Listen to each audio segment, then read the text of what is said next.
السلام عليكم ورحمة الله وبركاته. اليوم الفيديو تبعنا بيحكي عن أجار البيوت بحلب خصيصا، تابعوا للأخير. مبدئيا اخذتكم أنا على حي السكري، هو من الأحياء فينا نقول المعترة. هلا أنا رح أعطيكم كون ابن هذا الحي، رح أعطيكم هذا الحي شقد أجاره حسب معرفتي يعني، لكن الافضل هو نروح عن كذا حدا ونسال الناس عن اجار البيوت ونسال رايهم عن اجار البيوت. فخليكم معنا. اللي بعرفه انا انه هذا الحي اجار البيوت تبعيته ما بين ال 200,000 للمليون، صح؟ صح. ولا فوق المليون؟ ما بقى حدا يحكي روحي بالدولار، صار كله دولار. كله دولار يعني. ممكن نلاقي 200,000، انا عم بحكي 200,000 قصدي لتحت كثير. ما ممكن. هلا مثل الوكالات، شارع الوكالات بتحكوا بالمليون رقد، مثل سوق الخضرة، لكن نحن عم نحكي لتحت بالسكري تحت، ممكن تلاقوا ب 200 او 300 الف او 400 الف بالشهر. طبعا في شغله انه هلا ما حدا عم يرضى شهري، كله عم ياخذ سلف، ما طبعا سنه او سنتين. ليك وهي اشكال الحارات بهذا الحي اللي هو حي السكري. طبعا هذا شارع الوكالات، اغلب الناس اللي عايشه بحلب بتعرف شارع الوكالات منيح. فهلا رح نشوف وين في دلال حتى نسأله ونشوف شو الأسعار. مثل ما لكم شايفين أنا لحد الآن بحي السكري بحلب. رح أحاول أصور لكم مو بس بحي السكري، ممكن بأحياء تانية، وخلينا كمان نشوف الأحياء خلينا نقول الراقية يعني ايش قد الأجار فيها. يا جماعة هي الحارات برجع بقول لكم الأجار فيها يعني أغلى شيء بالسكري. ما نزلنا لسه تحت كثير. اخوي انت ما بتلاقي هون بيت تحت $50، يعني انت عم تقول 200 و300، ما في وين 200 انا عم بقول تحت ولا تحت، تحت السكه ولا تحت، ما في يا هلا يعني ابشع منطقه بتشوفها $50 اجار فيها، ما ضل هي 100,000 و200,000. ايش مبالغ. هلا اللي شايفينه نحن هذا مكتب حيطة كل التفاصيل. طبعا ما بيذكروا الاسعار غير على الخاص او يعني عندهم بالمكتب، بس انه هيك علن ما بيذكروا ابدا. قبل التحرير او قبل سقوط النظام هيك كانت الاجارات احمد؟ لا كانت الاجارات كثير رخيصه، يعني مثل السكري كنت ب 100,000 يمكن تلاقي بيت، ما مثل ما قلت انت والله 100 و200. انا بيتي كنت اخده بالسنه كلياتها 3 ملايين 4 ملايين. هلا ممكن هلا 1000 بده بالسنه. ايه و1000 هذيك السنه، وبيتي ارضي يعني لا له طابق. طب ايش السبب انه ارتفاع هي النسبه؟ ما هو بس البيوت والمحلات كمان، يعني المحل بتروح امس بالشهباء شفنا انا ناخذ مكتب بالسنتين 4000، هون بدهم 10,000 و7,000 و8,000. هالاحياء هي ارتفاع الايجارات بشكل مو طبيعي بحلب. هلا نحن هون بمكتب عقاري او دلال يعني، لنساله ايش قد الايجارات هون بالسكري؟ معك من 500 للمليون. من 500 للمليون، يعني مثلا 3 غرف وصالون، هذا ايش قد الايجار تبعه؟ طابق اول في $100، طابق خامس 500، طابق سادس 500. 500 سوري؟ 500 سوري ولا 500 دولار؟ لا 500 سوري. 500 سوري. اي طيب انا بدي اسالك هلا، ممكن جية الكهرباء على الحي ممكن يختلفوا الاسعار؟ ما بظن، لا يعني بدها تضل مثل ما هي. طيب اخر بيت لاني اجرته اخذوا سقفهم، يعني ما مستحيل اكثر من هيك يكون الاجار، مستحيل. طيب اعلى اجار هون اجرتوه بالسكري ايش قد كان؟ $100. 100 دولار. وين كان البيت؟ وكالات؟ وكالات. هي انه هي الطبقه اكثر الشيء العاليه اللي هي الوكالات. ايوه بالضبط. طيب نحن عم نحكي ما بعد السكه وتحت، قد الاجار تقريبا؟ تحت هيك بدك تحكي حسب الطابق، عندك من الثالث وتحت بدك تحكي بالمليون، من الثالث وفوق بدك تحكي بال 600 500. ما في 200,000 بالسكري كلها؟ ما في. الله معناتها انا كنت هذا الشيء حتى بتل الزرازير وهيك؟ تل الزرازير هيك لجوا والله ما بعرف، يعني انا من الساحه ولورا للوكالات هيك اسعار يعني ارخص بيت 500,000 صار. ايه ماشي، يعطيك العافيه. انا متفاجئ والله، متفاجئ جدا بهيك اجارات يا استاذ احمد. قلت لك معك حق. انا ما صدقت. نعم 500,000 600. 600. هو مزك ال 500 بدل معناتها بنايه جديده مثل هي هلا عم تتعمر، ايش قد اجارها؟ 1,500,000. يا جماعه ارجعوا اليوم قبل بكره ارجعوا. ولا زيدك من الشعر بيت عم بقول لك اذا اجت الكهرباء بتضل الاسعار حولها. لا ما بتضل لا ما الأسعار بتضل. حولها. صحينا نحكي عن هذا الموضوع يا جماعه. في شغله، هذا حي السكري واحياء تانية مثل السكري ما فيهم كهرباء. لو فيهم كهرباء اقسم بالله دبل. هلا بقول حال لا مستحيل. هلا بستاهل أصلاً. يعني الاجاره مليون راح يصير على الاقل 1,500,000 الله اللي مشان جايه الكهرباء. الله بستاهل قصر لسه هون يعني 10 11 رخيص، بستاهل قصر اغلى. والله لله الامر، لله الامر. المضحك المبكي انه مثل هيك احيانا بتشوف انه النص بيناي مدمره. عرفت؟ يعني ممكن لمدمره مثل هي النص بيناي مدمره، ففيها محل. فامسيات انا دخلت على محل احمد ولا سالته لمبالي هو فاتحه لحال، يعني هو هيك فاتحه شايفه مدمر او شيء فاتحه. لا قال لي اجار هون بالسكري كمان. قال لي $50. يعني البنايه مدمره، يعني ممكن باي وقت الزلمه يكون عم بيشتغل البنايه شو توقع فوق. طب فوق. يعني يا جماعه هذا والله المضحك المبكي. يعني انا ما بعرف هذا الموضوع اذا بده تدخل من الدوله ولا هذا الموضوع. لا خلص علاقه التجار بينات بعضهم. الناس ميته، الناس حرفيا ميته. يعني اللي جاي يسكن بالسكري اكيد هذا ما معه والله $100,000. هذا طبعاً. معناتها زلمه يا دوب يعني معه $1,000 حيطها بجيبه وماسكه بايديه واجره. برجع بحكي الاجارات بتختلف بين الحي والحي. شلون يعني؟ يعني احياء السكري، تل الزرازير، العامريه، ممكن المشهد الانصاري، هدول قريبين على بعض. الزبديه بلشنا نطلع، سيف الدوله بلشنا نطلع. صرت الفرقان انت بالطبقه المخمليه. الفرقان الشهباء. انتم بتحكوا هون يعني خلينا انا هلا راي اخذكم على الفرقان والشهباء. الفرقان والشهباء لا يقل الاجار عن 6-7 آلاف بالسنه، لا يقل. استحاله تلاقي بيت. انا اول تحرير جيت سالت البيت بالفرقان التعبان والله العظيم 5,000 بالسنه.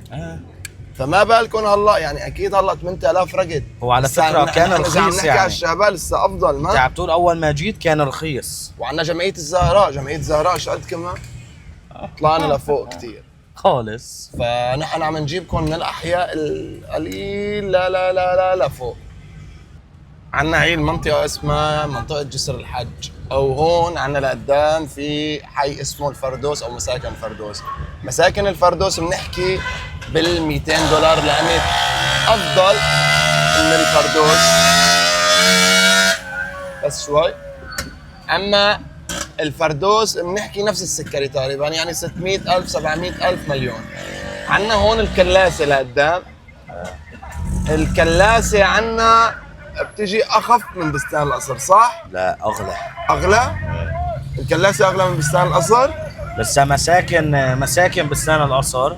مساكن بستان القصر انتم بلشنا نروح على البلد يعني. لا ما بلشنا روحي. مساكن بستان القصر يعني بتعد اجاره مثل الفرقان، مثل سيف الدوله. هي الصناعه اسمها ما؟ ايه. هلا هون عم نحكي كمان $100 شهريه، $150. بستان القصر كمان ما بين بستان القصر تحت ال100 مستحيل مع احمد. ما في يعني بستان القصر ما بين ال100 لل300. بجوز الله حدا يقول لي اف 300 ايه 300. في ناس بتقول لك انا بيتي بسوق الخضره، انا بيتي بالسوق، انا بيتي قريب من المعبر. عرفتوا؟ فنحن هلا باتجاه حي بستان القصر اللي هو يعتبر من اواخر الاحياء الشرقيه صح؟ اللي هو يعني يعتبر من واجهه الاحياء الشرقيه. ايه. احمد هلا اجار بيتك شاد؟ هلا هذيك السنه هلا رايح شهر العاشر بخلص اجاري بقى. يمكن بظن لك بده بال 1500. 1500. احكي لنا عن بيتك. انا بيتي ارضي، غرفه وصالون، ورطوبه كلته، ولا بدخل شمس، وعلى طول الصيفيه طايفه عندي. يعني شيء والله العظيم يعني ما بنبرك للامانه يعني. بس ايش بدنا نساوي؟ كان بده $1,200 هذيك السنه المضيت. جيت قلت له يا عمو قال لي والله هيك الاجارات. يا جماعه قلت له هذا بيتي ارضي انا، وروح اسال. يعني طابق الاول بوقتها كان فوقي $100. طابق اول لك شمس وهواء بتروح تجي لعندك لحتى $700 $800 بوقتها اخذها. والعقد وكل شيء طبعا علي ما دفع. انا فايت على بيت احمد يا جماعه، عن جد بيت ارضي يعني دوب يساوي شخصين. 1500 بالسنه. ايه يعني يا لطيف والله العظيم يا لطيف. انا كنت بتركيا يا جماعه، وقاعد بحي يعتبر حي راقي، يعني حي راقي. اللي بيعرف عنتاب بيعرف قرطاش، بيعرف انه هنيك البيوت غاليه. قبل ما انزل صار البيت، شهريته بال 400 ل 450، يعني هي نهايات تركيا. طيب اليوم نحن عم نحكي عن تركيا وحي راقي ومي وكهرباء واللي بدك اياه وبرجيه وحي قريب عن السوق هذا كلياته كان $400 بيع، بينما هون احياء يعني لا مي ولا كهرباء وشبه معدومه ومنهكه. عم نحكي على 150 و200 $300. ليش؟ هلا هون ايش حشتن بقول لك في كهرباء. طيب معناتها الشهباء ايش حشتن؟ الشهباء منطقة راقية بتحكوا $700. إيه وين ساكنين يا الله؟ بالجنة؟ ايه $700 ما في ليش؟ $700 عم بقول لك ما راح يرضى هلا، والله ما راح يرضى. ايه بقول لي كمان ما بيرضى ما راح يرضى $700. 700. هديك السنة عم بقول لك مع بوسة ايد 800 اخذ، والعقد وكل شيء علي يعني 900 كلفتني. هلا ما بيرضى، بقول لك كل شيء غلي. طب انا كل شيء غلي ايش ذنبي انا؟ خي عنا عمي ابو جمله، وهو من الناس الطيبين اللي عايشين بحي بستان القصر. احكي لنا عن اسعار البيوت هون بحي بستان القصر، بقصد الاجار، اجار البيوت قد ما بين وما بين. يعني عندك اليوم الاجار هلا على الغلا هذه بدك تحكي مثل غرفه وصالون او غرفتين وصالون شي $100 تقريبا بالشهر. $100. نعم. طبعا هي بالحارات جوا يعني مو طيب بالحارات السوق مثل السوق، والحارات فرعيه حسب البيت حسب الهادي بدك تحكي بالمليون يعني تقريبا. بدي انا بالسوق حارات هيك رئيسية مثل رئيسية. شوارعنا الرئيسيه هون. بتسوى شي حوالي بدك تحكي $200 وفوق. $200 بستان القصر. بستان القصر. إيه. طيب انت حدا عندك من القرايب من الاهل من الاصدقاء مستاجر بيت والطفر يعني تعب الزلمه ليأمن هالاجار؟ والله خلوا ميته ما معك كل شيء هيك ما له قدره تاخذ الشيء هذه. ليش ما لا قدره؟ بس لنحكي للناس ليش ما لا قدره، لاني هون اجره العامل شقد تقريبا يعني بدك تقول اجت العامل هون اول شيء بدك تحكي بال50,000 للمية. 100,000 يوميا. ايوه يعني انت بتحكي شقد بالشهر؟ 3 ملايين.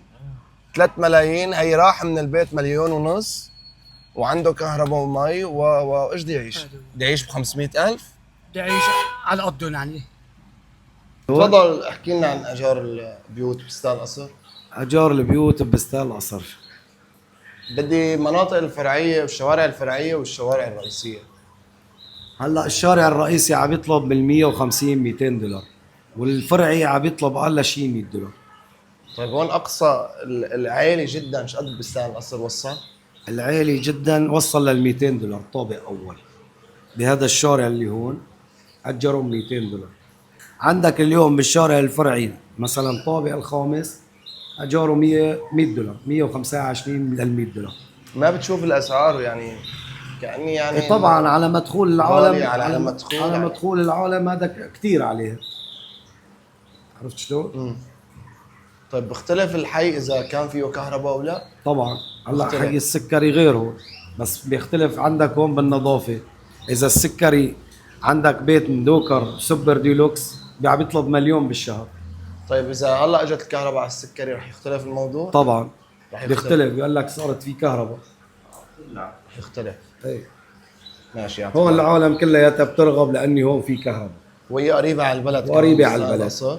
وسكانها يعني بدك تقول انه اشبه بالسكري والفردوس وهي. طيب صلاح الدين شقد تقريبا مثل صلاح الدين؟ $100. فردوس بدك تحكي بالمية 150. يعني اغلب الاحياء الشرقيه مثل الشعار بدنا تحكي من ال60 لل$100. طبعا من ال60 تحت ال60 ما ضل. ما في. يعني هلا شقد من جار عليك، يعني هلا مثلا بالصالحين وطابق خامس وبده شغل تأجر ب600,000 صالحين. بالصالحين. يعتبر بستان القصر فرقان يعني قدام الصالحين. طبعا. والله او هذا حي بستان القصر ليك، وهذا السوق او هون عند جامع بدر يمكن. هذا مثل ما حكينا هون من ال150 لل$200 الكون الرئيسي والقريب على السوق. جوا الفرعي مثل ما قالوا $100 على الاقل، ما في تحت ال $100. ما في القصر نهائيا نهائيا نهائيا. انا بصراحه عم حاول اروح لكم على كذا محل، للاسف صار سالت 10 محلات عم يقولوا لي ما بنطلع. في على فكره في نقطه هون، في خوف من بتعرف الكاميرا ليش؟ مو طبيعي. بتعرف ليش ما بيطلعوا؟ ليه؟ لانك كذابين. مو عم بقول لك $100، خافوا لا ما عم بقول لك $100 قول له هات اعطيني بيت اجار. بخافوا تشرك لهم سمعتهم كمان. ايه. شلون تشرك لهم؟ يعني انت جاي عم تحكي عن عن العقارات، جاي عم تحكي عن المكاتب، فانت هيك بتسكر باب بوجهه. هيك الناس بجوز الدوله تشوف الموضوع تعالج الموضوع، انت هيك بتسكر الرزق في وجهه. فما في يعني ايش بقول لك؟ ايه تعال ايش بدك بحكي لك، بس ما بطلع لا صوتي ولا صوتي. لا قال لي تعال، كذا واحد قال لي انا ما بطلع، انت احكي، لا تطالع لا اسم مكتبي ولا مكتبي ولا صوتي ولا صورتي. ايش اطالع لبسك بس؟ فوالله انا حاولت كثير يعني مشان ما تقولوا انه عم احكي من عندي، لا عم روح اسال محل ما حدا عم يريد يطلع. في خوف هون بستان بحلب بشكل عام من الكاميرا بشكل مو طبيعي. ما هو بس عن هالموضوع، صار كذا موضوع عم نحكي عليه، بتيجي بتقول له اطلع بقول لك لا ما بطلع بخاف. يا اخي والله بطل يرجع، قسما بالله انقلع وبطل يرجع، والمصحف انقلع وبطل يرجع. حاج نحن اليوم شعب حر، احكي. يعني اليوم حتى اذا انت بتشتغل بمكتب عقاري لصالحك انه تكون اجار البيوت ارخص مشان هالناس تنبسط تسكن تدعي لك، وبنفس الوقت انت هالليره اللي عم تاخذها عم تاكلها بالحلال، ما عم تاكلها هيك السم الهاري. في شغله بدنا نقولها، انه نحن عندنا حي الاذاعه كمان. حي الاذاعه اللي هو هون يا جماعه من الاحياء الغاليه جدا.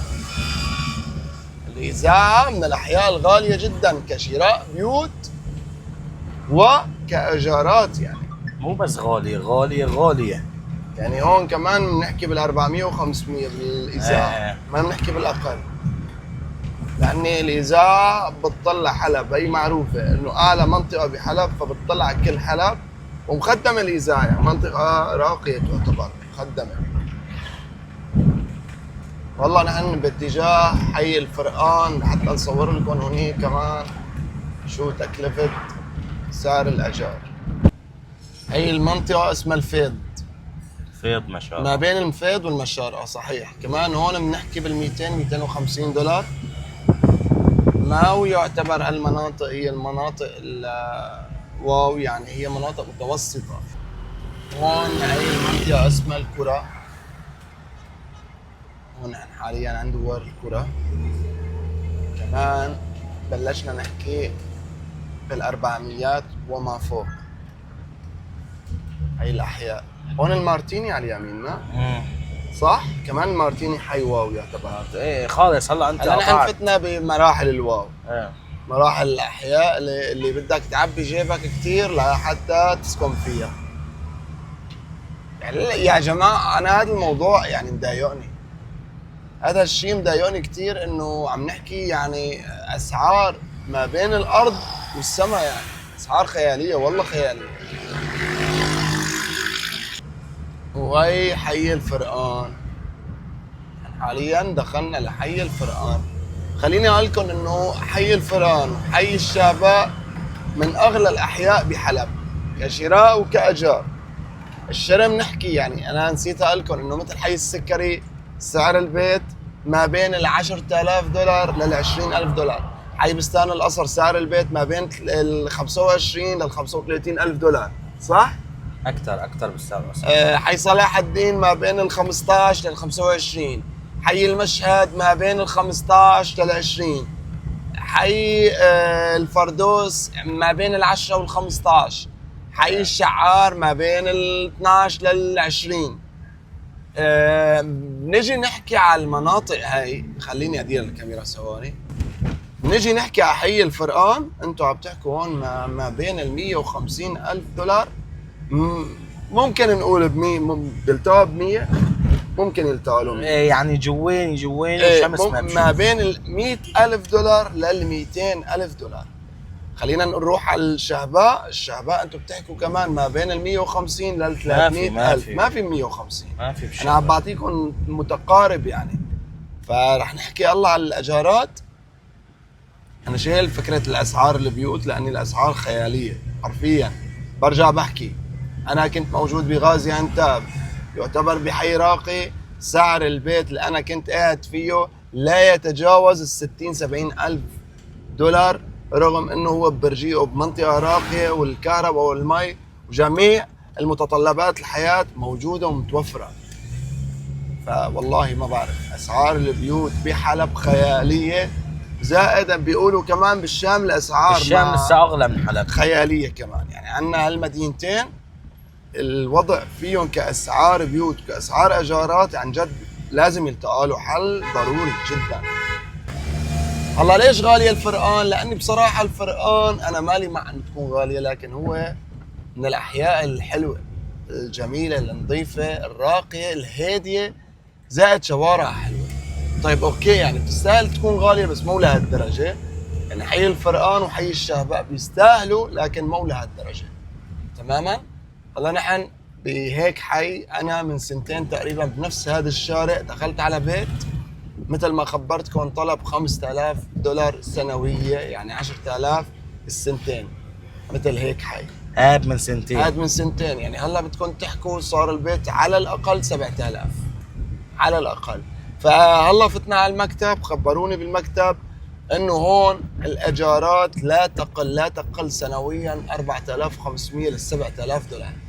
لا تقل ال 4500 لل $7000. هاد حي الفرقان مثل ما لكم شايفين. وحاليا يعني السكن الجامعي قدامي، اي السكن الجامعي قدامي، يعني شارع الكافيات هاد. هون بقى بنجي بنحكي اسعار هون خياليه، سكن جامعي وجامعه وشارع كافيات وشارع سوق دوار الشرطه واجار بيت. لا هون بنحكي عن 7000 لل 8000 كمان. يعني انا لما بالكم 8000 على فكره ما بغلط، ممكن كثير تشوفوا بيت ب 8000 هون بالفرقان. تمام. هون تماما قلنا لكم سعر البيت هون لا يقل البيت عن 150 لل 200,000 دولار، لا يقل. واحمد عم بقول لي بجوز اكثر كمان. ما في مشكلة، عم تعطي ارقام انت يعني والله ما هي موجودة. ما هي موجود 150,000 يعني موجوده. إيه ما هي موجودة؟ لاني وقت جينا عم نسأل الدلال ما رضي يحكي لاني عارفين. يا جماعه انا حابب كنت اطلع لكم كثير ناس تحكي وكثير دلالين يحكوا، لكن والله ما عم يرضوا لاني بخافوا نضرهم، بخافوا انه هو يتبهدل من وراء ايده، رغم انه شيء طبيعي جدا. طلع احكي للناس، طلع اكون قريب من الناس، طلع لاني انت ما دخلك، انت عم بيجي صاحب العقار بحط البيت عندك. يعني انت ضد يعني انه يصير في رخص بالاجارات؟ اكيد لا. فهي الاسعار بحي الفرقان مثل ما خبرتكم. استاذ احمد يعني تفضل. يا تفضلت. يعني تفضل. هون نحن هلا باتجاه اغلى احياء حلب حي الشهباء. وعلى فكرة ارقى احياء حلب هو انا الشهباء. بحبه ولا هالحي، وانا بحبه. انا مقضي يعني فترة التحرير ما بعد التحرير كلها فيه. بيستاهل والله بيستاهل. بس والله خيالي الاسعار لك يا احمد، خيالي الاسعار كثير. نحن باتجاه حي الشهباء، دقائق بنصير بهذا الحي. احمد شفتك تعبت، رحت جبت قهوه ومي يا اخي ليش فري يا زلمه؟ بتدخل مش لعند فريقة من الاسعار لا عم من الاسعار وبتدخل عند الدلال يا زلمه. لا ايش لا بك؟ تصور ايش بغلك؟ ما عم تطلع اول شيء صوتك، لا عم يطلع لك. زمان احنا كنا صوت الناس، كل شيء بنشرف الحق وين على الدوله. طب تعال قود ورا هدول اهل العقار. اجى تحكي معه بقول لك بيتي وانا حر. طب بيتك بتأجره انا بيتي على حط لك لقطط وكليب ما ببركوا فيه، بده $1500 ده اعطيه. ايش بدي اساوي؟ مثل هيك بينيلك احمد. شو اجاره؟ هي على وين يحطوني ناطور عليها قبل. يعني هيك بيني يمكن اجاره والله يمكن ب 800. والله ما عم ببالغ. شو 800 ابن حلال؟ اكثر؟ ابن حلال شو 800؟ بقول لك مساكن بالسال اصل $500. هي جامع الغزالي اللي هو هون بالشهباء. هي بيوت الشهباء يا جماعة، اللي هي دائما بتكون ما بين الطابق للثلاث 4 طوابق. ما في 4، يمكن 3 طوابق ثلاثة أو طابقين. لكن ليش اساساتها حلوه؟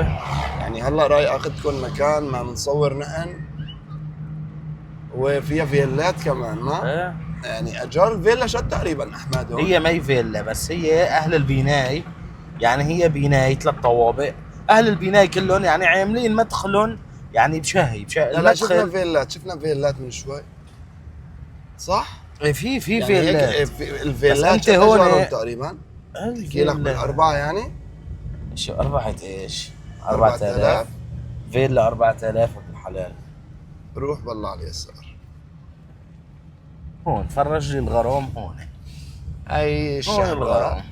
مثل ما حكينا هي من افضل احياء حلب وارقى احياء حلب واجمل احياء حلب.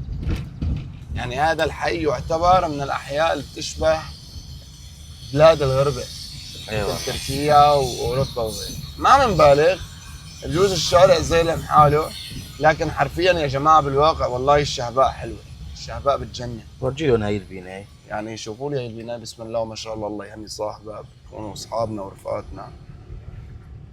قرب. هي ظل المدخل من وين بيبدا؟ هاد فيلا مو نظام بناء، هي فيلا ايه بس فيلا. بناية هي. طلع لي مدخله انت بس المدخل. هذا مدخل البناية. يا ربي دخيلك. الله يهني اصحابه يا رب. مثل ما حكينا يا جماعه هون الاجار بتقطع السنويه ما بين ال8 لل10.